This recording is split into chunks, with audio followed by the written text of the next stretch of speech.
Hello friends, आप देख रहे हैं हमारा यूट्यूब चैनल। आज के इस वीडियो में हम डिस्कस करेंगे एक लेटेस्ट अपडेट जो कि जीएसटी पोर्टल पे आया है। जैसा कि हम जानते हैं कि जीएसटी पोर्टल पे रेगुलर कोई ना कोई अपडेट आते रहता है। उसी क्रम में एक अपडेट और आया है जो कि GSTR 1 या जिसको IFF भी बोलते हैं उससे रिलेटेड है। अब GSTR 1 में या IFF में एक न्यू बटन, रीसेट बटन जो है इनेबल कर दिया गया है।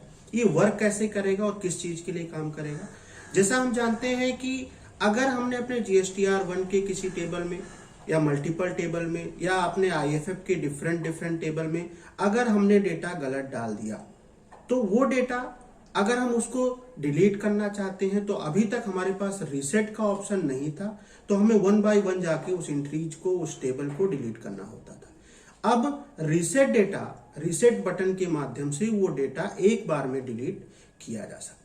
इसके लिए दो बातें इंपॉर्टेंट हैं, दो चीजें हमें माइंड में रखनी है कि जो रीसेट बटन इनेबल किया गया है ये काम करेगा सिंगल टाइम, यानी एक बार में पूरा का पूरा GSTR 1 जितने भी उसके टेबल्स हैं, जितने भी जिस भी टेबल्स में आपने डेटा डाला हुआ है, सबको एट ए टाइम जब भी आपने रीसेट बटन दबाया वो रीसेट कर देगा, यानी सारा का सारा डेटा डिलीट कर देगा। तो पहला इंपॉर्टेंट पॉइंट ये है हमें, यानी हमें अगर किसी एक टेबल का कोई एंट्री या कोई पर्टिकुलर टेबल डिलीट करना है तो हम ये फीचर यूज नहीं कर सकते, क्योंकि ये पूरा का पूरा सारे टेबल्स को, यानी अगर हम मान के चलें कि हमारा B2B में भी है, एक्सपोर्ट में भी है, कुछ क्रेडिट नोट में है और सारे डेटा हम डिलीट करना चाहते हैं तो हम रीसेट बटन यूज कर सकते हैं। लेकिन अगर हमारे तीनों टेबल्स में डेटा है और हम एक टेबल्स का कुछ डेटा या एक टेबल पूरा डिलीट करना चाहते हैं उसके डेटा को, तो हम रीसेट बटन यूज नहीं करेंगे, क्योंकि ये पूरे के पूरे GSTR 1 के सारे टेबल्स या IFF के सारे टेबल्स को रीसेट कर देगा।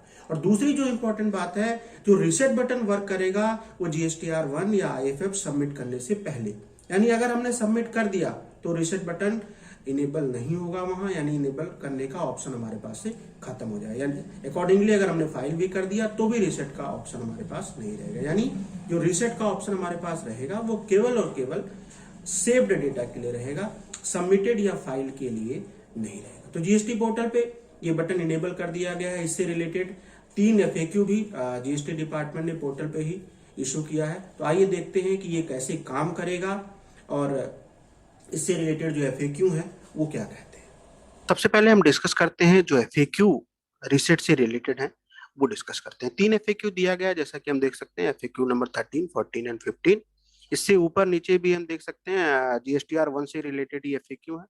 इसमें हम इस वीडियो में डिस्कस करेंगे जो रीसेट बटन फंक्शन से रिलेटेड जो FAQ दिए गए हैं। पहला जो FAQ है कि for which all month quarter of a quarter will be able to delete save data, यानी हम किस मंथ में, किस क्वार्टर में, किस क्वार्टर के लिए ये जो रीसेट बटन है उसको यूज कर सकते हैं। तो इसका आंसर उन्होंने दिया है कि आप किसी भी मंथ के, किसी भी क्वार्टर के, किसी भी मंथ के लिए ये रीसेट बटन आप यूज कर सकते हैं, प्रोवाइडेड कि आपका डेटा सेव्ड हो, यानी फाइल ना हुआ हो, सबमिट ना हुआ हो। दूसरा है I am a quarterly profile tax payer, क्या हम इस रीसेट बटन को यूज कर सकते हैं? जो आंसर है यस, आप कर सकते हैं, यानी क्वार्टरली भी यूज कर सकते हैं, मंथली फाइलर भी यूज कर सकता है, कोई दिक्कत नहीं है। Third, I have submitted IFF detail, will I still be able to delete the details using reset button? Answer is no. जैसा कि हमने डिस्कस किया कि अगर आपने IFF को या GSTR 1 को सबमिट कर दिया तो ये जो रीसेट बटन का ऑप्शन है ये यूज नहीं कर सकते। तो ये हमारे 3 FAQ है रीसेट बटन से रिलेटेड, जो कि GST पोर्टल पे अवेलेबल है। अगर हम अब देख लेते हैं हम अपने ये बटन कहाँ इनेबल किया गया। जैसे कि ये देख सकते हैं आप, ये हमारा फरवरी का IFF है, फरवरी का IFF का है। इसमें एक इनवाइस ऑलरेडी B2B में है। जैसे हम डिस्कस कर रहे थे, अगर मान लीजिए इसमें भी इनवाइस है, इसमें भी B2 क्रेडिट डेबिट नोट के टेबल में भी है, तो ये जितने भी ये रीसेट बटन पूरे के पूरे IFF को या पूरे के पूरे GSTR 1 को एट ए टाइम, हम जो हम रीसेट बटन दबाएंगे उसके बाद ये सारे टेबल्स के डेटा को डिलीट करेगा और हमारा सबमिट नहीं होना चाहिए। अब हम रीसेट बटन देखते हैं। नीचे बैक के बगल में एक रीसेट बटन इनेबल कर दिया गया। पहले ये बटन नहीं हुआ करता था। अब हमें रीसेट बटन दबाना है। रीसेट बटन दबाने के बाद ये पॉपअप आ रहा है, all the details saved in different table, यानी सारे टेबल्स के सारे details shall be deleted after reset. Reset के बाद डिलीट हो जाएंगे। अगर आप श्योर हैं तो आप कर सकते हैं। मैंने कर दिया इसको यस। यस करने के बाद आप देख सकते हैं अभी भी डेटा इसमें दिखा रहा है, क्योंकि अभी इसको अपडेट होने में जो 10 मिनट का टाइम गैप लगता है जीएसटीआर 1 में, वो इसमें काम करेगा। तो हमें जनरेट आईएफएफ करना है। जनरेट आईएफएफ करने के बाद ये कह रहा है इनिशिएटेड है, प्लीज रीचेक आफ्टर 1 मिनट।